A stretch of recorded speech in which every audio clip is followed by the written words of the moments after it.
Tulinunua nyumba ya bei rahisi Bagamoyo. Ilikuwa na siri ya kutisha. Mimi na mke wangu tulihamia kutoka Dar es Salaam kwenda Bagamoyo baada ya kupata kazi mpya hospitali ya wilaya. Sisi wote ni madaktari. Maisha yetu yalikuwa yanaanza vizuri. Tulipata nyumba kubwa sana, karibu na bahari. Cha kushangaza, iliuzwa kwa bei ya chini sana na mama mmoja mzee wa Kizaramo. Kabla hatujainunua, alisisitiza tufanye mahojiano naye kwanza mtandaoni. Alipogundua sisi ni madaktari, alikubali haraka sana kuuza ile nyumba. Tuliona kama tumebahatika. Tulikuwa tumekosea. Siku ya kwanza tulipoanza kupanga vitu, tulikuta daftari la zamani mezani. Limechakaa, kama la miaka ya karibuni, lakini limehifadhiwa vizuri. Nilipolifungua, ukurasa wa juu uliandikwa: Aprili 8, 2026. Kifo cha Amani na Rehema saa 5 usiku. Hayo ni majina yetu. Na ilikuwa siku hiyo hiyo. Tulimpigia simu yule mamba haraka sana. Kwa sauti ya utulivu wa ajabu, alituambia ukweli. Wazazi wangu walikuwa wanajihusisha na mambo ya kichawi. Hawakutaka mtu yoyote wa nje aishi kwenye ile nyumba baada yao. Tulibaki kimya. Akaendelea kusema, kuna vitu waliviita mali za roho. Vimefichwa kwenye chumba cha siri ndani ya ile nyumba. Msipoviharibu kabla ya saa 5 usiku, mtakufa. Tulijaribu kumshawishi aje kutusaidia, lakini akasema, mimi ni mzee sasa, siwezi kuzunguka huko ndani. Kabla hajakata simu, alituachia kitendawili. Fungua simulizi, ndipo utaona ufunguo wa muda. Jasho lilianza kututoka. Tulianza kutafuta chumba cha siri kila kona ya nyumba. Kupiga kuta, kuangalia chini ya sakafu, kuhamisha makabati. Muda ulikuwa unakwenda. Mke wangu alichoka mara kadhaa akisema, haiwezekani hii nyumba ni kubwa sana. Lakini nilimvuta nikamwambia kwa nguvu, Rehema, sisi ni madaktari. Tunapambana mpaka mwisho. Hii ni kazi yetu, kuokoa maisha yetu wenyewe. Saa 4:15 usiku tuligundua kitu. Kulikuwa na panel iliyolegea ndani ya kabati la chumbani. Tulipolifungua, tulikuta chumba cha siri. Ndani kulikuwa na vitu vya ajabu. Ngoma ya kienyeji, sanamu kubwa ya mcheza ngoma, saa ya ukutani ya zamani, kabati ya vitabu, masanduku mengi yaliyoandikwa kumbukumbu. Na chini ya ile saa kulikuwa na sehemu ya kufungia ufunguo. Tulianza kufikiria kitendawili. Fungua simulizi, ndipo utaona ufunguo wa muda. Tulianza na vitabu, hakuna ufunguo. Tukaangalia masanduku ya kumbukumbu. Tukapata funguo nyingi, lakini hakuna iliyofungua ile saa. Dakika zilikuwa zinaenda. Ghafla nikasema, kama wewe ungekuwa mchawi, ungeweka ufunguo sehemu rahisi hivi? Mke wangu alinitazama, kisha akasema polepole, simulizi si vitabu tu, ni picha, mziki, maigizo. Tukaangaliana. Wakati huo huo tukasema, sanamu. Tukakimbia kwenye ile sanamu. Nilipoikagua haikutoa dalili yoyote, lakini muda ulikuwa unaisha. Kwa hasira na hofu niliisukuma ianguke. Ikakatika vipande. Ndani ya kichwa chake kulikuwa na ufunguo wa shaba. Mke wangu aliuchomeka kwenye ile saa. Ukuta ukafunguka polepole. Ndani kulikuwa na vitu viwili: fimbo yenye meno ya samaki na hirizi ya ajabu ya mbao. Hizo zilikuwa mali za roho. Tulikuwa na dakika 5 tu. Tulikimbia hadi chumba ambacho wale wazee walikufa. Ghafla taa zote zikaanza kufifia, kisha zikapasuka. Harufu ya ubani mkali ilijaa hewani. Ngoma za mbali zikaanza kusikika. Mlango ukajifungua wenyewe. Giza. Halafu tukawaona viuli viwili vya vitu vyeupe, havina sura, vinatembea kuelekea kwetu. Mke wangu alipiga kelele, vunja hivyo vitu haraka. Nilijaribu kuvivunja, lakini vilikuwa vigumu sana.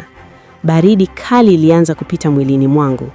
Vile viuli vilikuwa karibu sana. mikono yao mirefu ikielekea kwetu. Kwa nguvu zote zilizobakiza, nilivivunja. Vilipasuka vipande 4.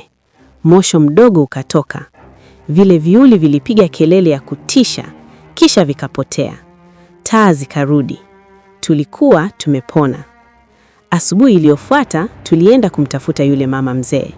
Tulipofika kwa rafiki yake, tulipewa habari.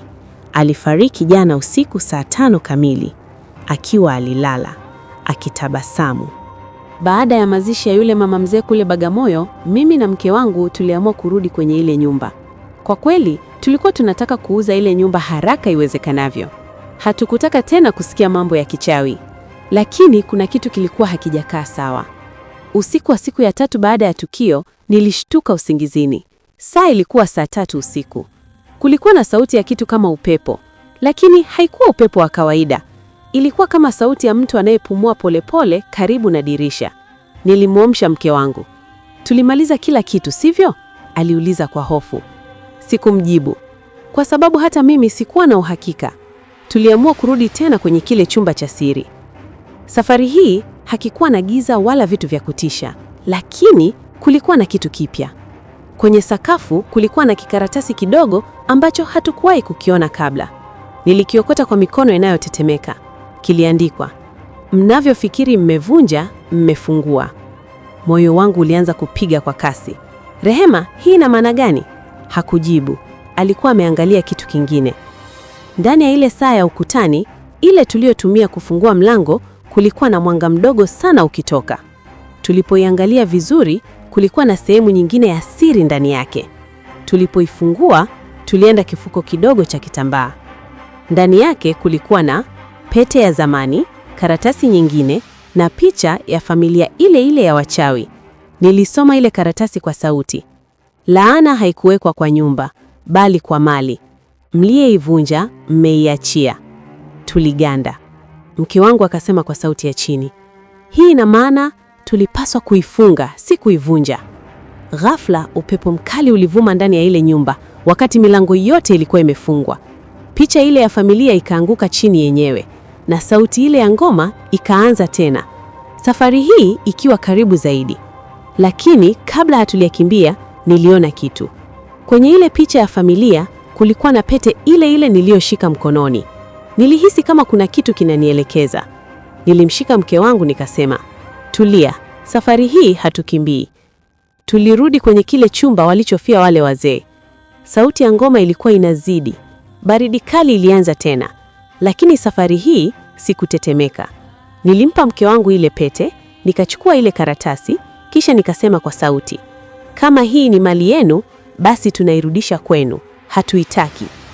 Tuliiweka ile pete pamoja na ile hirizi iliyobaki ndani ya ile saa. Kisha tukafunga ile sehemu ya siri. Dakika chache zikapita. Ngoma zikanyamaza. Upepo ukatulia. Baridi ikaondoka. Kwa mara ya kwanza tangu tufike ile nyumba, kulikuwa na utulivu wa kweli.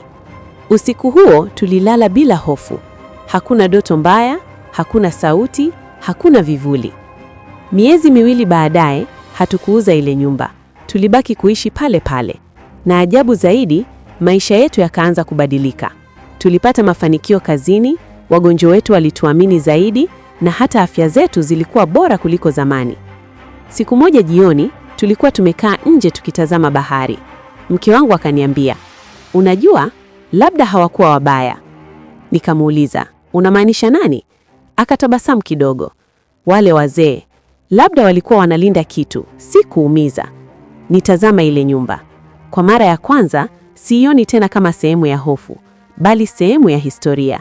Na hadi leo, kuna chumba kimoja hatujawahi kukifungua tena. Si kwa sababu tunaogopa, bali kwa sababu baadhi ya siri zinapaswa kubaki siri. Kama umeipenda simulizi hii, basi usisahau kubonyeza subscribe ili uwe wa kwanza kupata hadithi zetu mpya kila zinapotoka. Katika channel hii, tunakuletea simulizi zenye hisia halisi. Zipo zinazogusa moyo, zinazosisimua, na nyingine zinazoleta hofu kidogo, lakini kwa namna ya kuvutia zaidi. Naamini kabisa, kila hadithi unayosikiliza hapa itakuacha na hamu ya kusikia inayofuata, kwa sababu simulizi zetu zina ladha ya kipekee, tofauti na ulizowahi kusikia hapo awali. Bonyeza subscribe sasa, washa alama ya kengele, kisha endelea kufurahia hadithi nyingine zilizopo kwenye chaneli yetu. Karibu sana kwenye ulimwengu wa simulizi, mahali ambapo kila hadithi ina uhai wake.